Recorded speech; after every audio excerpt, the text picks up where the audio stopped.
Good morning class. जैसा कि आप लोगों को पता है कि अपन लोग अभी जो ज्योग्राफी के चैप्टर्स जो चल रहे थे उसी के अंदर आपका अब चैप्टर नंबर 3 हम लोग आज स्टार्ट करेंगे। मैंने आपको इससे पहले वाली क्लास के अंदर बता दिया था कि हम लोग किस सीक्वेंस में पढ़ रहे हैं। तो सीक्वेंस की अगर हम लोग बात करेंगे तो हमारा सीक्वेंस के अंदर आपका चैप्टर नंबर 3 है, वो मैं आज स्टार्ट कर रहा हूँ।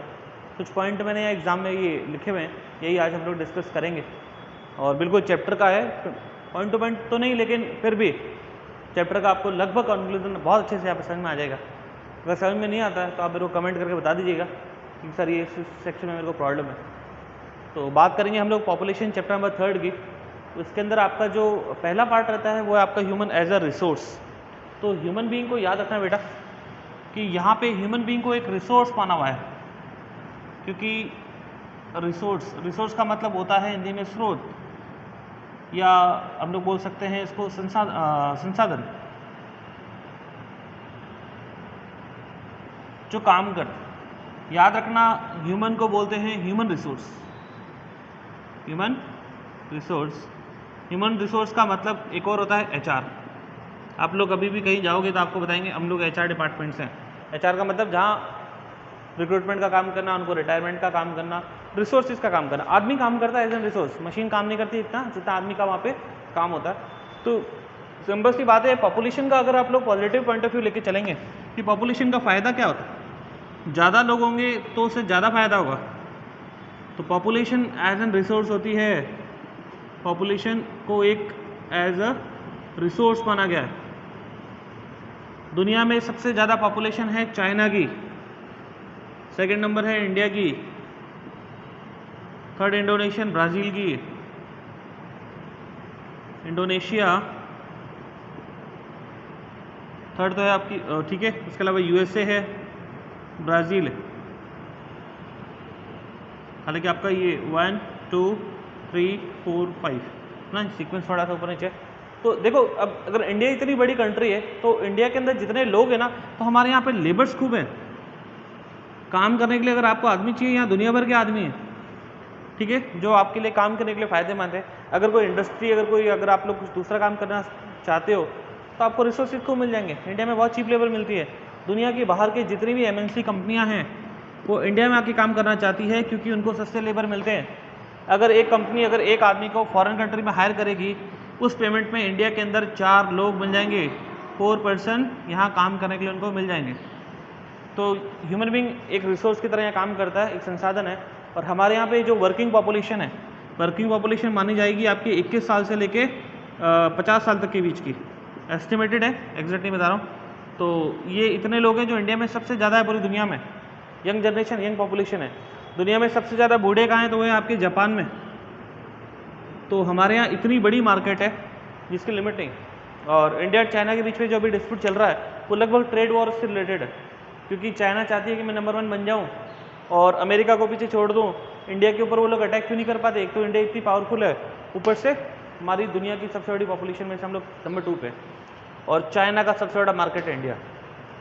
और कभी भी कोई भी जो दुकानदार होता है वो अपने कभी भी किसी कस्टमर को नुकसान नहीं पहुंचाता। तो ये एक बहुत बड़ी रिसोर्सेज बन जाती है। इंडिया है, चाइना जैसी बड़ी कंट्री में जो इतने सारे लोग हैं उनको मार्केट चाहिए। बिना मार्केट के वो अपना सामान बना तो लेगी, लेकिन उनका खरीदेगा कौन? तो खरीदने के लिए उनको किसी जरूरत पड़ती है, मार्केट की जरूरत पड़ती है। तो याद रखना ह्यूमन रिसोर्सेज क्या है, ह्यूमन बीइंग ये हम लोग हैं, हम लोग एक बहुत बड़े रिसोर्सेज हैं। भारत एक बहुत बड़ी मार्केट है, चाइना बेचने वाली है, हम खरीदने वाले हैं। यूएसए के अंदर भी बेचना खरीदना सब चलता रहता है, क्योंकि पूरी की पूरी जो दुनिया है वो आपकी इकोनॉमिक्स के आसपास ही घूमती रहती है। तो यहाँ आपको बीइंग समझ में आ जाएगा, ह्यूमन बीइंग को एक रिसोर्स माना गया है। अगर आपको काम करना है तो इंसान ही चाहिए, मशीनें काम नहीं कर पाएगी। तो जो एक ह्यूमन बीइंग एक रिसोर्स की तरह काम करता है, एक स्रोत की तरह काम करता है। मेन डिपेंड ये रहता है कि आप उसका इस्तेमाल कैसे करते हो। ये आपका पहला पॉइंट था human being as an resource के अंदर। दूसरा अगर हम लोग बात करेंगे population distribution of population and density के बारे में, ठीक है। ये जो पॉइंट लिखे हुए ये आप लोग क्या करेंगे, इसको एक बार नोट डाउन कर लेंगे ताकि आपको समझ में आ जाएगा। Density, distribution of population and density, इसके बारे में अगर हम लोग बात करेंगे तो डिस्ट्रीब्यूशन क्या होता है? पहला वर्ड आएगा आपका डिस्ट्रीब्यूशन। डिस्ट्रीब्यूशन का मतलब होता है फैलना, या कहीं पे फैला हुआ, ठीक है। अगर हम लोग अर्थ की अगर ये बात करेंगे ये आपका हाफ पार्ट है जो अर्थ को जो डिवाइड करता है, इसको हम लोग बोलते हैं इक्वेटर।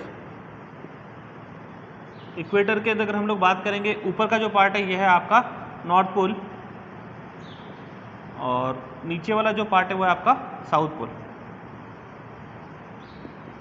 तो north pole and south pole के अंदर अगर डिस्कस करोगे तो नंबर ऑफ पॉपुलेशन आपको मिल जाएगी नॉर्थ पोल में ज़्यादा और साउथ पोल में कम। इसका रीज़न क्या रहता है, क्योंकि जो हमारे यहाँ पे जो ये चलती है 20 डिग्री और नीचे की 20 डिग्री, ये आएगा आपका 20 डिग्री नॉर्थ और नीचे का चलेगा आपका 20 डिग्री साउथ। यहाँ नंबर ऑफ पॉपुलेशन सबसे ज़्यादा है। क्यों? क्योंकि यहाँ की जो क्लाइमेटिक कंडीशन है वो बहुत ज़्यादा सूटेबल रहती है। और अगर हम लोग ऊपर की बात करेंगे आर्कटिक और एंटार्क्टिक सर्कल की, तो आर्कटिक और एंटार्क्टिक सर्कल में एक्सट्रीम कंडीशन आती है, बहुत ज़्यादा सर्दी और बहुत ज़्यादा गर्मी, तो उसकी वजह से भी हमारे को प्रॉब्लम होती है और यहाँ लोग कम रहे। तो इसके आसपास जो आपका रहेगा 23.5 डिग्री और यहाँ पे 23.5 degree, 23.5 degree north pole, north pole यानी कि ट्रॉपिक ऑफ कैंसर की बात कर रहा है ये।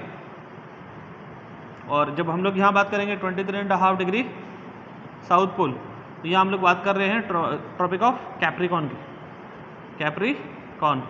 ये हो जाएगा, ये आपका आर्कटिक सर्कल है और ये आपका एंटार्क्टिक सर्कल। अगर आपसे पूछा जाए कि ज़्यादा लोग कहाँ रहते हैं, तो नॉर्थ पोल में रहते हैं, साउथ पोल में नहीं रहते। साउथ पोल की क्लाइमेटिक कंडीशन गड़बड़ है। तो distribution and density of population को अगर हम लोग बात करेंगे तो उसके लिए काफ़ी फैक्टर्स यहाँ पे काम करते हैं। कोई एक दो फैक्टर मिलके काम नहीं करते, या काफ़ी फैक्टर मिलके काम करते हैं। फैक्टर कौन कौन से, मैं बुक से आपको थोड़ा समझा दूँ, ठीक है। तो यहाँ पे अगर हम लोग बात करेंगे तो डेंसिटी की और डिस्ट्रीब्यूशन की बात करेंगे। एक चीज़ याद रखना है, जो ये आपका डिस्ट्रीब्यूशन है और डेंसिटी है, ये दोनों अलग अलग चीज़ें। डिस्ट्रीब्यूशन का मतलब होता है फैलना, यहाँ पे भी हो सकता है, यहाँ हो सकता है, यहाँ हो सकता है, कहीं भी हो सकता हो। पर जब मैंने आपको जब डेंसिटी की बात करी थी, मैंने कहा डेंसिटी का मतलब क्या होता है। डेंसिटी का मतलब होता है number of people in 1 kilometre. 1 kilometre में कितने लोग रहते हैं, इसको हम लोग डेंसिटी ऑफ पॉपुलेशन बोलते हैं। दोनों बिल्कुल अलग है। जनसंख्या कम ज़्यादा कहीं पे भी हो सकती है। कम ज़्यादा क्यों होती है, उसके पीछे क्या फैक्टर है वो मैं समझा दूंगा। आपका 4 पॉइंट वही फैक्टर में है। अदरवाइज इसके अंदर आपको यही समझना है कि डिस्ट्रीब्यूशन ऑफ पॉपुलेशन है वो आपका एक दूसरे फैक्टर की वजह से, डेंसिटी किसी भी इलाके की 1 किलोमीटर इलाके में जितने लोग हैं वो आपका डेंसिटी ऑफ पॉपुलेशन बन जाता है, ठीक है। आपका पॉइंट नंबर 3 आएगा डिस्ट्रीब्यूशन ऑफ वर्ल्ड पॉपुलेशन, ठीक है। वर्ल्ड की अगर हम लोग बात करेंगे तो ये आप लोगों को थोड़ा थोड़ा समझ में आ जाएगा 20 डिग्री के आसपास। और उसके अलावा याद रखना, दुनिया का जो पूरा का पूरा जो दुनिया है, वर्ल्ड है, ग्लोब है जैसे आप, तो अर्थ के अंदर 20% इलाके के अंदर 80% लोग रहते हैं, ठीक है। अर्थ का जो 20% का जो इलाका है उसमें वर्ल्ड की 80% पॉपुलेशन रहती है। इतने बिल्कुल स्कैटर्ड है, बिल्कुल मतलब चिपके हुए हैं आसपास, बिल्कुल कॉम्पैक्ट कंडीशन में, स्कैटर्ड नहीं कॉम्पैक्ट है। और जो बाकी का जो आपका 60% जो पार्ट बचा हुआ है वो बिल्कुल कहाँ है, 20% पार्ट के अंदर है, और बाकी का जो आपका रह गया 20% वो अदर में रहता है। तो इस तरीके से आपको ये समझना है कि जो 20% इलाके में 80% पॉपुलेशन है, तो डेंसिटी ऑफ पॉपुलेशन में बहुत ज़्यादा होगी। पूरी दुनिया में सबसे ज़्यादा डेंसिटी ऑफ पॉपुलेशन बन जाती है आपकी बांग्लादेश। कंट्री बहुत छोटी है और डेंसिटी ऑफ पॉपुलेशन के कम ज़्यादा होने के पीछे भी बहुत से फैक्टर है, हम लोग बैठ के डिस्कस कर लेंगे एक बार। तो आपको ये एक बार समझ में आ गया होगा कि 80 और 20% का क्या रेशियो है। अगर आप लोग बात करोगे वर्ल्ड की जो 3/4 वर्ल्ड की आपकी 3/4 पॉपुलेशन वो कहाँ रहती है, एक ही कॉन्टिनेंट में रहती है।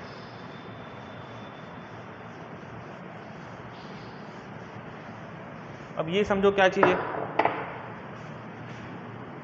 वर्ल्ड की आपकी 3/4 का मतलब हो जाएगा 75% पॉपुलेशन एक जगह रहती है। उस कॉन्टिनेंट का नाम है एशिया। उसका मेन कारण है क्योंकि दुनिया की जो मोस्ट पॉपुलेटेड कंट्री है वो है आपकी चाइना, दूसरी है आपकी इंडिया, वो यहाँ पे।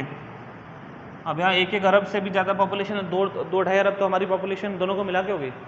तो दुनिया में हम जो 75% पॉपुलेशन है वो आपको कहाँ मिल जाएगी, एशिया कॉन्टिनेंट के अंदर, ठीक है। उसके अलावा आप लोग देखेंगे, आगे डिस्कस करें हम लोग, अप्रॉक्सीमेटली अगर देखेंगे 80% आपकी वर्ल्ड पॉपुलेशन वो आपको कहाँ मिलती है, 20 डिग्री से लेके 60 डिग्री के बीच में। ये 0 के ऊपर करोगे 20 और ये 20 के ऊपर अलग ही 15 की टेबल से चलता है, अब यहाँ 60 मान लो इसको। तो इस इलाके में सबसे ज़्यादा पॉपुलेशन कौन से पोल में? हमेशा नॉर्थ पोल में।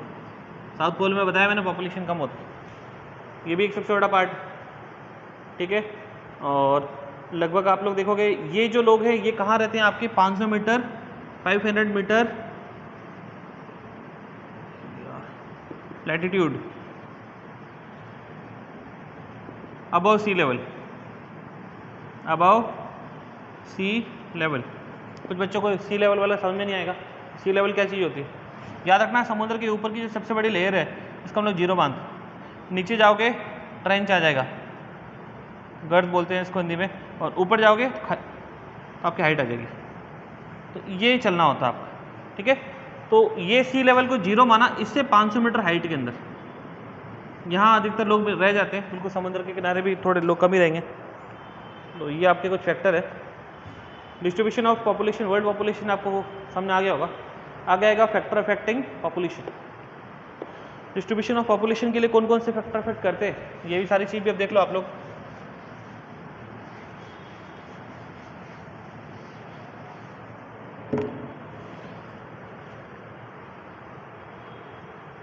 ठीक है, इसमें देखो बुक में लिखा हुआ है among the factors affecting the distribution of population world wide. Factor जैसे आपके वर्ल्ड वाइड फैक्टर्स है, रीजनल फैक्टर्स है, कल्चरल फैक्टर है, सोशल फैक्टर है, ये सारे के सारे इंपॉर्टेंट है। तो ये 3 फैक्टर्स है, हम लोग पहले इसको समझ लेते हैं। पहला आपका फैक्टर है जिसको हम लोग बोलते हैं world wide factors, world wide factor. इसका मतलब है कि पूरी दुनिया में कुछ ऐसे फैक्टर हैं जो बहुत ज़्यादा काम करते हैं। हम लोग हमारे घर कहाँ बनाएंगे? जहाँ हमारी सेम लैंग्वेज होगी, है ना, हमारा रिलीजन कॉमन होना चाहिए। हम लोग अपने आसपास घर बनाते हैं जहाँ हमारे कोई रिलेटिव्स रहते हैं, है ना, बाकी अदर रिसोर्सेज भी हमारे लिए काम करते हैं। पॉपुलेशन ज़्यादा कहाँ होगी? जहाँ पे पॉलिटिकल कंडीशन स्टेबल होगी किसी कंट्री की। ऐसी कंट्री में काम नहीं करोगे जहाँ युद्ध वगैरह चलते हैं, पॉलिटिकल कंडीशन भी स्टेबल होनी चाहिए। ऐसी जगह नहीं रहोगे जहाँ क्लाइमेटिक कंडीशन स्टेबल नहीं है, तो वहाँ रहोगे क्या जहाँ बाढ़ आ रही है, तूफान आ रही है, उस जगह पे भी ज़्यादा लोग नहीं रहते वहाँ पर, ठीक है। इस तरीके के काफ़ी फैक्टर है जो वर्ल्ड वाइड के अंदर बहुत इंपॉर्टेंट रोल प्ले करते हैं आपके। दूसरा है आपका रीजनल फैक्टर, एक प्रांत के अंदर ज़्यादा लोग रहेंगे, रीजनल। वर्ल्ड और रीजन में समझ लेना, ये पूरी दुनिया, ये वर्ल्ड है, वर्ल्ड का एक छोटा सा हिस्से को हम लोग रीजन बोलते हैं, ये आपका रीजनल फैक्टर है, ठीक है। अगर कोई आदिवासी ट्राइबल पीपल है तो हमेशा जंगल में रहेगा, तो वहाँ जंगल की पॉपुलेशन बढ़ेगी। बहुत सिविलाइज है तो वो लोग सिटीज़ में रहेंगे, मेट्रोज़ में रहेंगे, बड़े बड़े टाउन्स में रहेंगे, इंडस्ट्रियल टाउन्स में रहेंगे, एजुकेशन सिटी में रहेंगे, ऐसी जगह में रहते हैं, वो आपके एक रीजनल फैक्टर का एक पार्ट। कल्चरल फैक्टर, एक और पॉइंट आएगा आपका कल्चरल फैक्टर। बहुत से ऐसे शहर हैं जो आपके कल्चरल या उनकी एक्टिविटीज़ से काफ़ी बार देखे गए। तो इसके अंदर अगर आप लोग देखोगे तो इसके अंदर रहेगा, देखो बहुत सी जो सिटी है वो आपकी सिर्फ और सिर्फ किस वजह से फेमस है? वहाँ के रिलीजियस पिलग्रिमेज की वजह से, जहाँ आपको टेम्पल्स मिल जाएंगे, मॉस्क्यू मिल जाएंगे, ठीक है, गुरुद्वारा मिल जाएगा, गुरुद्वारा, ठीक है। टेम्पल की अगर हम लोग बात करेंगे, राजस्थान के अंदर पुष्कर है।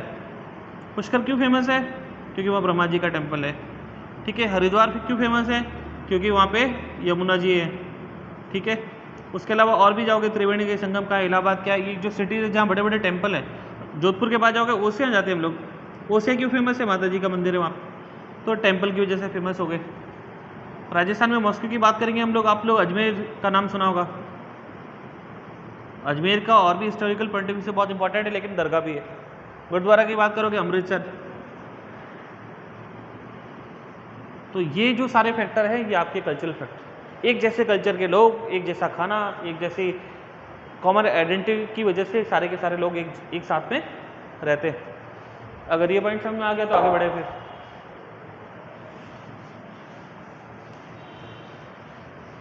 कल्चरल फैक्टर भी हो गया आपका। नेक्स्ट आएगा आपका सोशल फैक्टर। सोशल फैक्टर भी रहता है जब आप लोग अपना घर बनाते हो, ठीक है।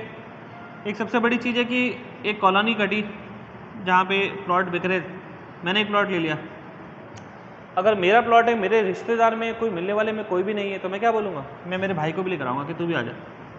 फिर बाद में धीरे धीरे हम लोग हमारे रिश्तेदार को पकड़ पकड़ के लेकर आएंगे। तो जब एक ही कॉलोनी में खूब सारे घर बन जाते हैं तो वहाँ पे इंसान अपना घर बहुत इजीली डाल लेता है। और कभी कभी ये होता है कि आपकी फैमिली वाले उस पर्टिकुलर इलाके को छोड़ के जाना शुरू कर देते हैं, फिर आपका भी मन करता है कि अब मैं भी यहाँ नहीं रहूँगा। तो ये बहुत इंपॉर्टेंट फैक्टर है आपका, कि आपका जो सोशल फैक्टर भी है। फिर आप लोग अगर घर बनाओगे तो घर भी वहाँ बनाते हैं जो आपके विलेज के आसपास, या विलेज में बनाओगे, या ऐसे शहर में घर बनाओगे जो आपके गांव से बिल्कुल नज़दीक पड़ता हो। मैं खुद जोधपुर में रहने वाला, तो मेरा घर हमेशा, मेरा घर जोधपुर में है तो मेरा गांव भी जोधपुर ज़िले में है। मेरा घर ननियाल अगर पाली में है तो मेरे इन-लॉज़ का घर भी पाली में है। पाली जोधपुर नज़दीक ही पड़ता है। अगर मैं बोलूँगा नहीं मेरे को तो जाके झालावाड़ में घर बनाना है, तो झालावाड़ मेरे लिए कोई लेना देना नहीं है। ना मेरी नौकरी वहाँ पे है, ना मेरा गांव वहाँ पे है, ना मेरे रिश्तेदार वहाँ पे है, मेरा कोई भी वहाँ लेना देना नहीं है। तो मैं ऐसी जगह घर क्यों बनाऊँ? तो ये आपके सोशल फैक्टर है। हम लोग घर वहाँ बनाते हैं जहाँ हमारे रिश्तेदार, मिलने वाले, पूरी फैमिली, गाँव, पूरा सब कुछ वहीं पर होता है। तो ये भी एक पॉपुलेशन को फैक्टर क्या है, आपको एक अफेक्ट करता है कि घर कहाँ बनने चाहिए आपके। नेक्स्ट देखो, वर्ल्ड वाइड पॉपुलेशन में लोकेशन की बात कर रखी इन्होंने, कि वर्ल्ड के अंदर हम लोग घर का बनाते हैं, उससे एक लोकेशन देखा जाता है कि आप कहाँ घर बना रहे हो। लोकेशन के अलावा है क्लाइमेट कैसा है वहाँ का। मैंने आपको बताया था इंसान कभी भी एक्सट्रीम कंडीशन में भी अपने घर नहीं बनाता। सरफेस का पैटर्न कैसा है, कहीं पहाड़ी पे घर तो नहीं बना रहे, कहीं किसी डेजर्ट पे घर तो नहीं बना रहे, किसी जंगल के बीच पे घर तो नहीं बना रहे।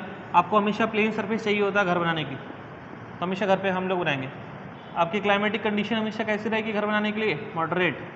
लोकेशन, अच्छी लोकेशन में घर बनाओगे। जोधपुर से 50 किलोमीटर दूर एक गाँव में एक छोटी सी जगह पर घर थोड़ी बनाओगे, सिटी और सिटी के आसपास ही घर बनाते हैं हम लोग। ये भी फैक्टर काम करेंगे आपके। फिर हम लोग देखते हैं altitude from the sea level, समुद्र से उसकी ऊंचाई कितनी है।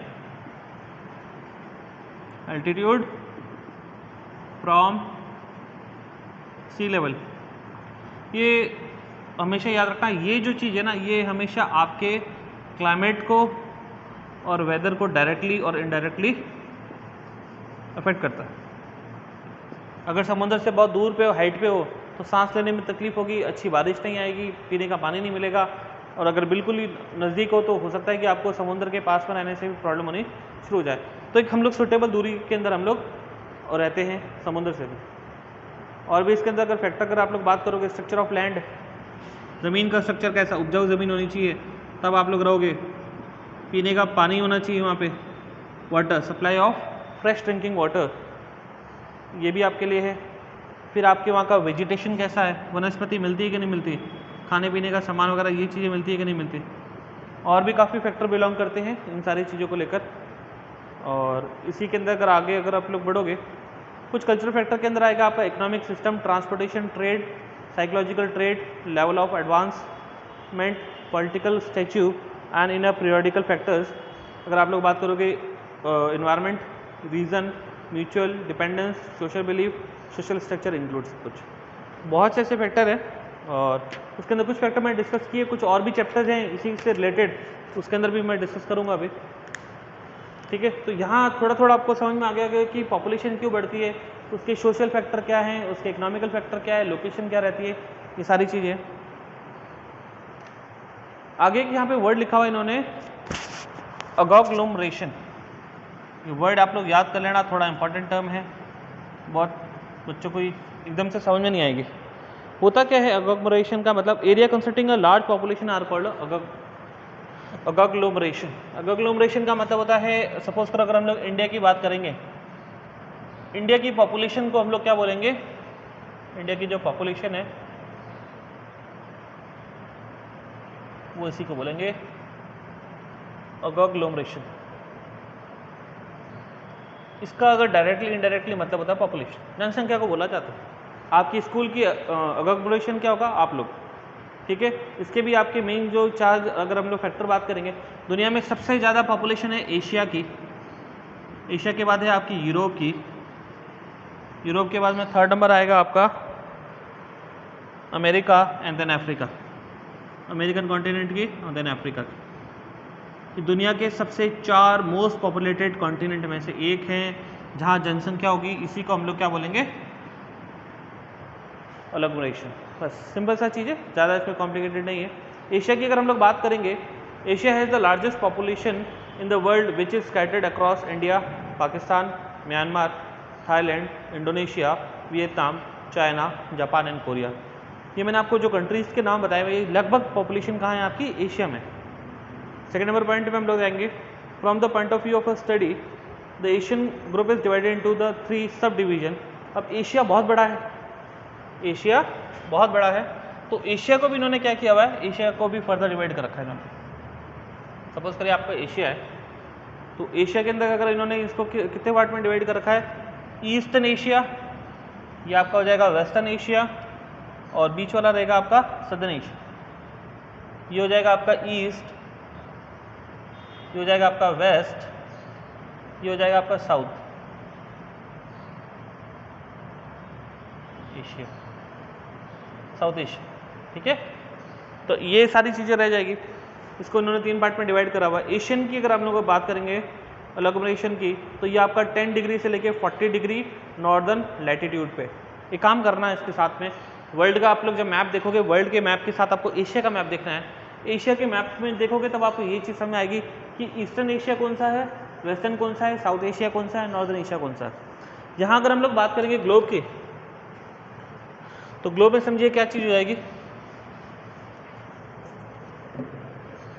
ये मैंने आपको बताया ग्लोब 0 डिग्री, ये आ जाएगा आपका 20 और ये रहेगा आपका 40, तो लगभग 20 से 40 डिग्री तक, 10 से लेके 40 डिग्री तक यहाँ पॉपुलेशन बहुत ज़्यादा है। और ये क्लास की स्टार्टिंग में मैंने आपको बताया था नॉर्थ पोल में पॉपुलेशन ज़्यादा है, और नॉर्थ पोल के अंदर इक्वेटर से ऊपर 10 डिग्री से ऊपर 40 डिग्री, इन दोनों के बीच के अंदर पॉपुलेशन ज़्यादा रहती है। ठीक है, आगे देखो, यूरोपियन की अगर हम लोग बात करेंगे एग्लोमरेशन की, तो the second largest agglomeration of the world. Asia में पॉपुलेशन ज़्यादा है, इसका 2 कारण है, क्योंकि यहाँ पे 2 सबसे बड़ी पॉपुलेटेड कंट्री है, चाइना एंड इंडिया, वो यहाँ मिल जाएगी आपको। दूसरा रहता है आपका कॉन्टिनेंट जो है यूरोप। यूरोप की अगर आप लोग बात करोगे, वो है आपको 40 to 60 डिग्री, ये 40 डिग्री से ऊपर रहेगा आपका 60 डिग्री, यहाँ रहेगा आपका यूरोप। इसको ऐसे कर लो, ठीक है। यहाँ आपको सेकंड नंबर पॉपुलेशन ज़्यादा मिलेगी। याद रखना, इक्वेटर के आसपास पॉपुलेशन, इक्वेटर और उससे ऊपर ज़्यादा रहेगी, जैसे से ऊपर जाओगे वैसे से पॉपुलेशन आपकी कम होती जाएगी। उसके बाद करेंगे हम लोग, सेकंड नंबर पे आ गया, उसके अंदर फिर नेक्स्ट आएगा, due to industrial revolution the industry and the cities are developed immensely in this agglomeration. 70% population stay रहती है आपकी सिटीज़ के अंदर। पॉपुलेशन 2 टाइप की है। पॉपुलेशन कहाँ कहाँ रहती है, तो पॉपुलेशन रहेगी 2 जगह, एक रहेगा आपका अर्बन, एक रहेगा रूरल। ठीक है, इंडिया में अगर आप लोग बात करोगे, रूरल पॉपुलेशन बहुत ज़्यादा है, अर्बन कम है। रूरल का मतलब होता है गांव, ग्रामीण। ठीक है, और ये रहेगा आपका सिटी के अंदर। अर्बन से वर्ड बनता है अर्बनाइजेशन, रूरल से बनता है रूरलाइजेशन बनता है। इंडिया की जो 75% पॉपुलेशन है वो आज भी कहाँ पे रहती है, रूरल एरियाज, और 25% पॉपुलेशन कहाँ है, वो आपकी सिटीज़ में। लेकिन अगर आप दूसरी कंट्रीज में जाओगे जो बहुत ज़्यादा डेवलप्ड है, वहाँ पे 70% पॉपुलेशन वो सिटीज़ में रहती है, अर्बनाइजेशन। लास्ट जो आज का पॉइंट रहेगा वो है आपका पॉपुलेशन डेंसिटी। तो पॉपुलेशन डेंसिटी में क्या है, the density of a population is the ratio of a number of a people residing in a region of a surface area of that region. यही जो मैंने आपको पहले भी बताया था कि एक पर्टिकुलर इलाके में जो लोग रहते हैं उसी को हम लोग डेंसिटी ऑफ पॉपुलेशन बोलते हैं। डेंसिटी ऑफ पॉपुलेशन का मतलब क्या है, समझ रहे हो? डेंसिटी ऑफ पॉपुलेशन का मतलब क्या है, 1 किलोमीटर में रहने वाले लोग, number of people is known as density of population. ये होता है जिसको आप लोग बोल सकते हैं जनसंख्या का घनत्व। हर चीज़ की डेंसिटी निकाली जा सकती है, अभी हम लोग निकाल रहे हैं सिर्फ और सिर्फ पॉपुलेशन। ठीक है, there are the different types of population density such as a mathematical density, economical density, agriculture density, nutritional density और वर्किंग डेंसिटी। डेंसिटी अगर आप समझ गए तो डेंसिटी को हम लोग बोलेंगे घनत्व हिंदी में। समझो क्या है, हम लोग बीजेस कॉलोनी की बात करते हैं, बीजेस कॉलोनी में मैं बोलता हूँ डेंसिटी ऑफ स्कूल कितनी है, डेंसिटी ऑफ स्कूल। तो हम लोग देखेंगे बीजेस कॉलोनी का 1 किलोमीटर का इलाका, वहाँ पे आपको 5 स्कूलें मिल जाएगी। कितनी? 5। कितने में, 1 किलोमीटर के रेडियस में। तो यहाँ डेंसिटी ऑफ स्कूल कितना हो जाएगा, 5। अगर मैं आपको बोलता हूँ यहाँ पे density of tea shop, tea shop का मतलब चाय जो बनाता है उसकी दुकान, वो कितनी है बीजेस की, वहाँ पता चलेगा आपको 10 है, छोटी छोटी, ठीक है, 5, 6, 7, 8, 9 और 10। तो डेंसिटी ऑफ टी शॉप कितना हो जाएगा, 10। डेंसिटी किसी की भी निकाल सकते हो आप। डेंसिटी ऑफ टी शॉप है, स्कूल है, स्टेशनरी है, मेडिकल है, हॉस्पिटल्स है, उस तरीके से आप अलग अलग डेंसिटी किसी की भी निकाल सकते हो। इन्होंने यहाँ बता रखा डेंसिटी किसकी बताइए, मैथमेटिकल डेंसिटी है, इकोनॉमिकल डेंसिटी है, यहाँ कैसे लोग हैं, कितनी इंडस्ट्री है, एग्रीकल्चर डेंसिटी, एक इलाके में कितने किलोमीटर इलाके में कितनी खेती हो रही है, कौन सी खेती हो रही है, वो है। न्यूट्रिशन डेंसिटी का मतलब हो जाएगा जो हम लोग न्यूट्रिशन कंज्यूम कर रहे हैं वो कितनी डेंसिटी है, और वर्किंग डेंसिटी, यहाँ कितने लोग हैं जो क्या क्या काम करते हैं। आपको थोड़ा थोड़ा यहाँ चैप्टर अब समझ में आ चुका होगा। एक सबसे बड़ी चीज़ समझिए, जब हम लोग सर्वे करने के लिए जाते हैं बाहर, सर्वे करने का मतलब होता है आपके पास एक वर्कशीट होती है और उसके अंदर कुछ क्वेश्चंस होते हैं। जब आप क्वेश्चंस को टिक करोगे तो आपके पास एक रॉ डेटा कलेक्ट कर लेते हैं हम लोग। रॉ डेटा को कलेक्ट करने के बाद में हम लोग उसको एनालाइज करने के बाद में हम वहाँ से ये सारे के सारे क्वेश्चन निकाल सकते हैं। मैं आपको जो बात कर रहा हूँ डेंसिटी ऑफ पॉपुलेशन स्कूल की, टी की, जब आप एक पूरी बीजेएस पे पूरे में सर्वे करोगे तो आपके पास में कम से कम 1000 क्वेश्चन से ज़्यादा क्वेश्चन हो चुके होंगे जिसके आप आंसर दे सकते है ना। अगर आपने पूरी अगर सर्वे अच्छे से करा बीजेएस कॉलोनी का, आप बोलोगे वहाँ पे कितने लोग हैं, कितने काम करते हैं, उनकी एजुकेशन कितनी है, उनके घर कैसे हैं, उनके पास कार है या नहीं है, उनकी नेचर ऑफ जॉब कैसा है। तो ये सारी चीज़ें हम लोग कहाँ डिस्कस करते हैं, जब हम लोग सर्वे कर लेते हैं। और ये आपका पॉपुलेशन डेंसिटी का एक पार्ट है। कल का जो पार्ट रहेगा, जो इसके बाद में आपको वीडियो हम लोग अपलोड करेंगे, तो उसके अंदर आप लोग इसका पार्ट भी पढ़ लोगे और ये आपका चैप्टर नंबर 3 कंप्लीट हो जाएगा। आपके लिए बहुत इंपॉर्टेंट टास्क है, चैप्टर पढ़ लें, अच्छे से याद कर लें और उसके बाद अपना जो क्वेश्चन आंसर है वो कॉपी में कर लें। थोड़ा सा है 19-20 का है, वर्ड टू वर्ड में थोड़ी थोड़ी प्रॉब्लम आएगी, कुछ वर्ड नहीं आते समझ में तो क्वेश्चन आप मेरे को कमेंट करके कर लीजिएगा। इसके अलावा मैं आपको एक वर्कशीट दूंगा जिसके अंदर आपके जैसे इंपॉर्टेंट टर्म्स हैं और इंपॉर्टेंट फार्मूलाज हैं,